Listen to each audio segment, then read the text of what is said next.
modeling channel. So tonight we're gonna open the box of an Airbus A320 from Revell, scale 144, with the livery of Air Berlin. But before I start the kit review, we will do a modification. It will be an A319, and the second one will be an A318.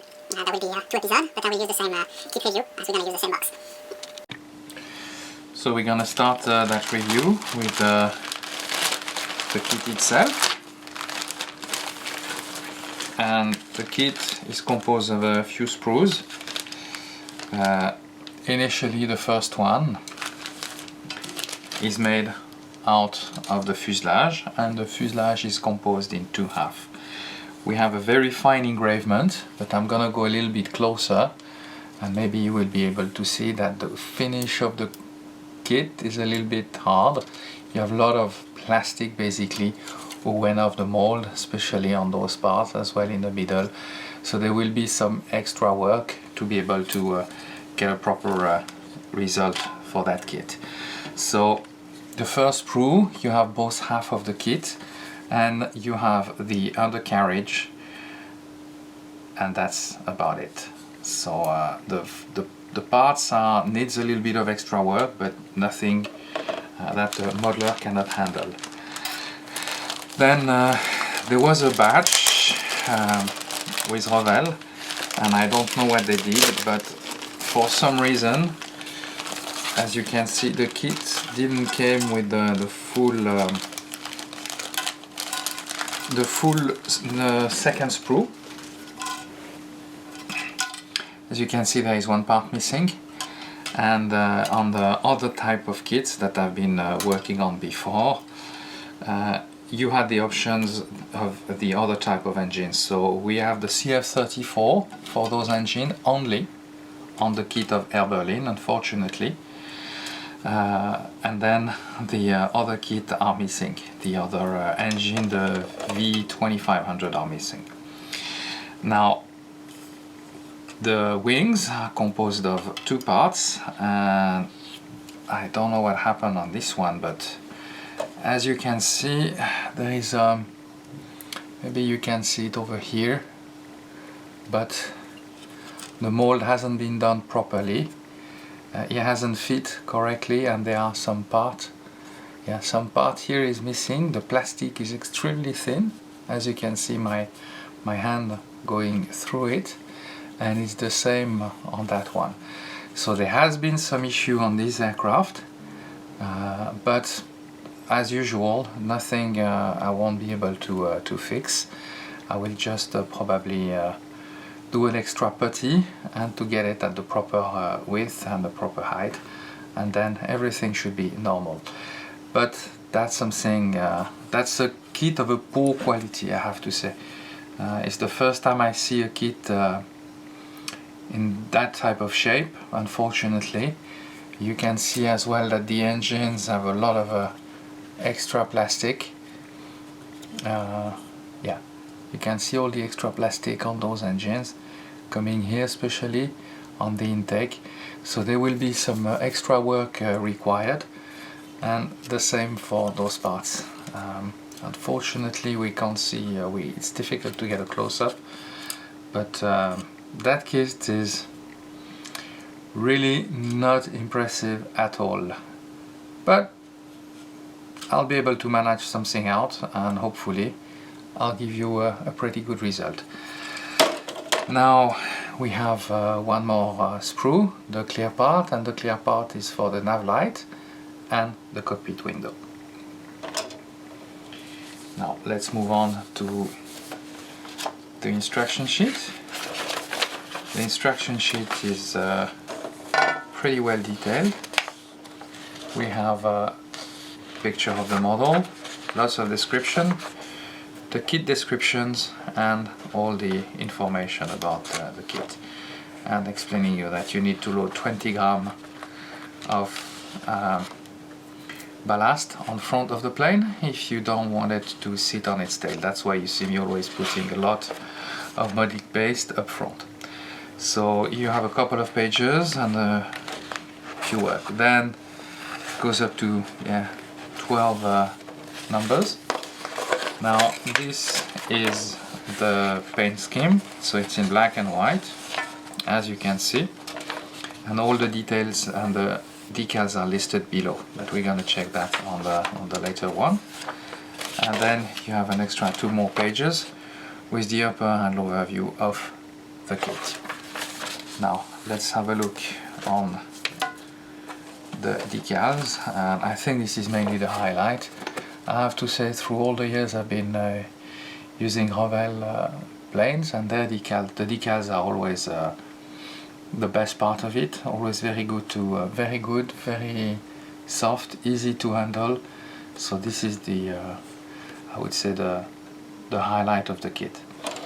But enough of talking, and we're gonna start building those 2 kits. So we're gonna start that build by preparing all the parts and gluing the fuselage together. So there will be a bit of a time of preparing the parts. As you could see, there is a lot of plastic remain from the mold.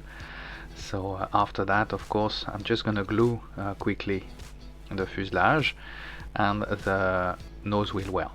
I will add as well quickly the windscreen, and there is a little bit of a work to get it fit. And of course I'm gonna use decal later on to get it to use it. Then I will close all the windows with some regular glue, and I will put later on some putty on top of that. Now we're gonna focus mainly on preparing the templates basically for our fuselage, as we're gonna reduce and cut some parts to make a conversion of a 319. So I used some regular tapes to have that round circular shape, and for the aft I remove normally 4 windows, and there were 3 windows on front of the aircraft to get the proper A319 modification. Of course later on we're gonna re-add all these parts together, and there will be a little bit of work. So after cutting that, I will add, as I normally do, I will add some weight with modeling paste on the front of the fuselage to avoid basically having the 318 or the 319 sitting on its tail. I cut some part of the sprue, the remaining sprue, and I dispatch them around the fuselage to have a sort of guide and to be able to work it correctly. Because of course you can understand that in some occasion, I mean the fuselage could be bended when you reglue it together. The fuselage could be slightly bended up, down, so you need some guide to help you out. And then of course we're gonna work. I had to use for the nose, I had to use the support, and I did the same as well later on with the tail. Using some basically you get the correct shape, you line up with the wings, and then using some marks to have it at the correct height. Once everything is dried, of course we're gonna have to fill all the gaps, and with that adjustment on the fuselage, of course there would be the gaps are much higher than usual, and of course this is gonna be that long process, but with a very nice result.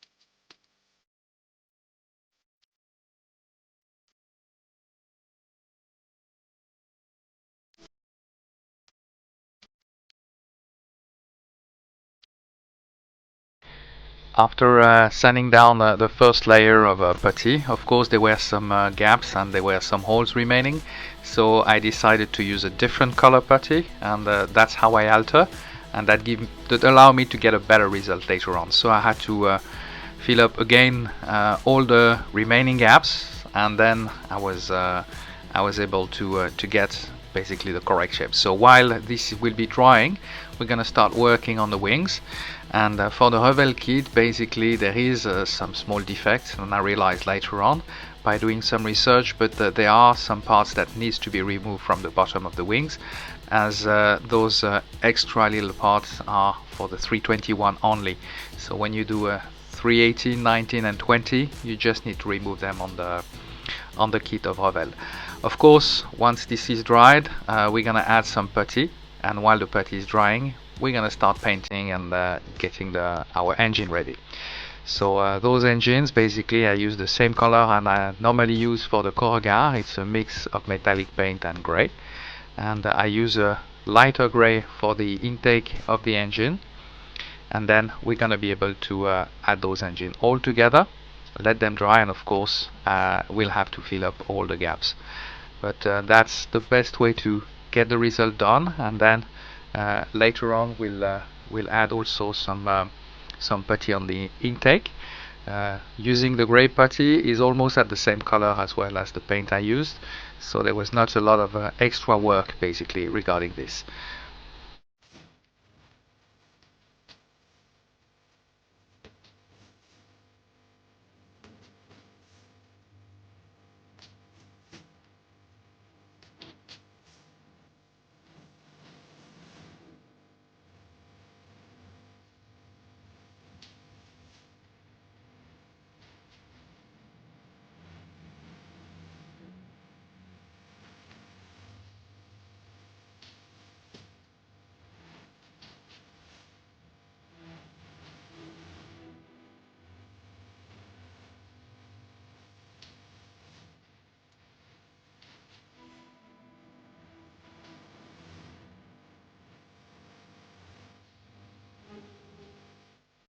Now that the second layer of putty has been removed, we're gonna be able to work and basically glue the wings to the fuselage. And of course, while the glue is drying, we're gonna start to take care of our engines, and we're gonna remove the extra putty on those engines. The last part will be to rescribe as well those engines, as the putty fill up all the panel lines. So for this I use a razor blade saw, and I'm trying to cut it at the correct dimension, and then I will use a rescribing tool just to remove the extra plastic. Now we're gonna fill all the gaps between the fuselage and the wings. There will be some, so the wing roots will be taken care of, and the underbelly that you saw earlier. So after that, of course, there will be the long process, of course, of removing the extra putty.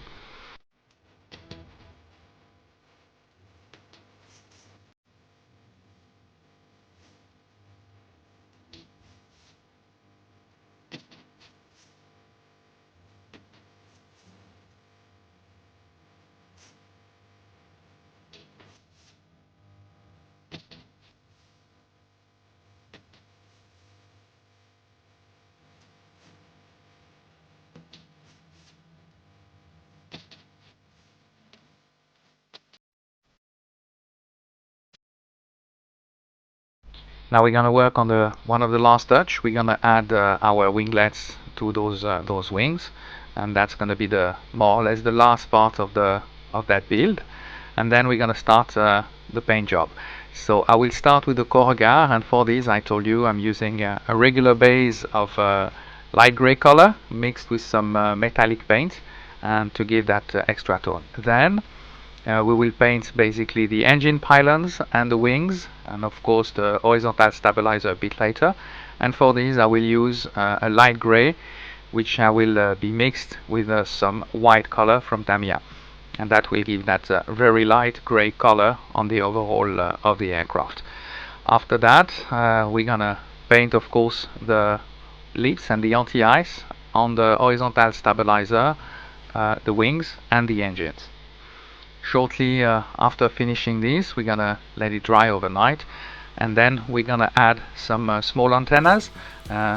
It's easier, I realize that later on, that adding that just before the paint is the easiest way to do it, as you have less chance to break them. and of course you'll have a uniform color on the paint, which is what we are looking for. After that, it was time to paint the underbelly and the gear doors as well.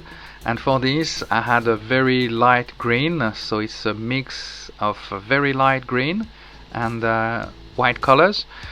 I don't remember the quantity and the proportion, but normally what I do is I will use the color and make some try, and until I get the proper result. Sometimes I have to use a lot of pot for that.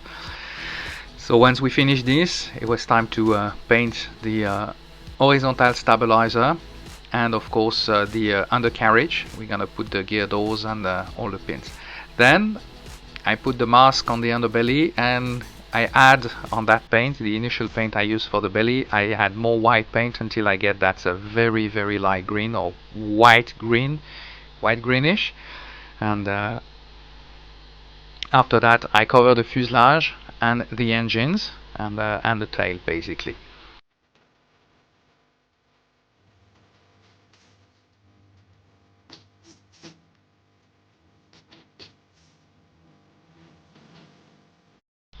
We are going to work on the undercarriage. For this I'm gonna paint basically all the gears, and then we're gonna use some steel color to paint the brake unit.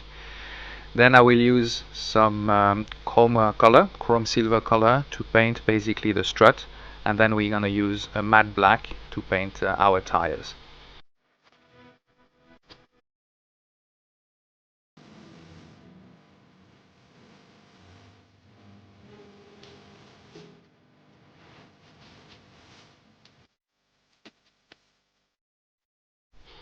So we're gonna start using those decals, and I have to say that for these Cyprus livery I found them on Nazcadecals, and I've been working for years with Gaston, and I have to say that the decals are an excellent quality. They are soft enough, but they are not too fragile. You can work them really easily, and I never had any issue also ordering my Nazcadecals. They are there within a reasonable time matter. I think there was once a miss order, and just send a quick email to Gaston and everything was done with in a friendly matter and really professional way. So I would recommend those beautiful decals to anybody. So we are now going to assemble basically put the decals on the first on the left side of the aircraft, and then of course while the decal will be drying a little bit later on, we're gonna move on. I have to say that the cockpit is in two parts, and that's sometimes easier to work with, then you can get the proper shape. So while these decals are now drying, we're gonna start building the undercarriage.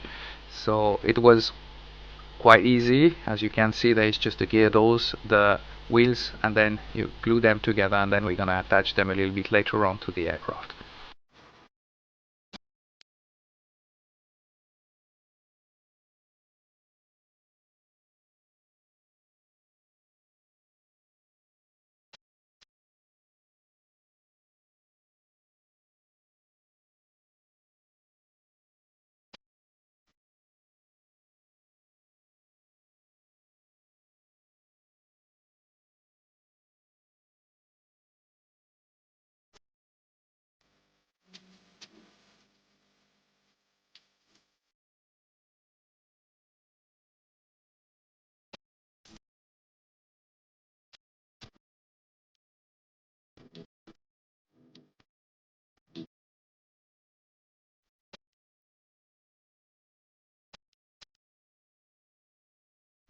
After the decaling process is dried out, now we're gonna add the horizontal stabilizer. And with the mold issues, as I explained you earlier, it was a little bit of fiddling, so I had to use and open a higher hole on the stab. Then we are going to paint basically the rotating beacon using a light red color from Tamiya, and then we're gonna start painting the APU exhaust, and for this I use the regular chrome silver from Tamiya. I'll do that as well on a little bit one of the part of the engine closer to the core, and for the aft part, basically the turbine, I will use the same color, but I will add some pigment from another provider, and then I mix them with the paint and allow me to get a darker color. Now we're going to put all the panel lines and the structure panel with the Revell decals. And as you can see, I had a 320 model, so the emergency escape was a little bit different. So what I did, I cut them and reduced the size, and then you can see that you can do the emergency escape routes with a 320. You can convert it easily to make a 319, and that gives you the perfect fit. And this is our final result for that A319 from Cyprus, converted an A320. I hope you enjoyed that build with me, and if you did so, please give me a thumbs up, subscribe to my YouTube channel, and I will see you soon for another build video. Thank you for watching.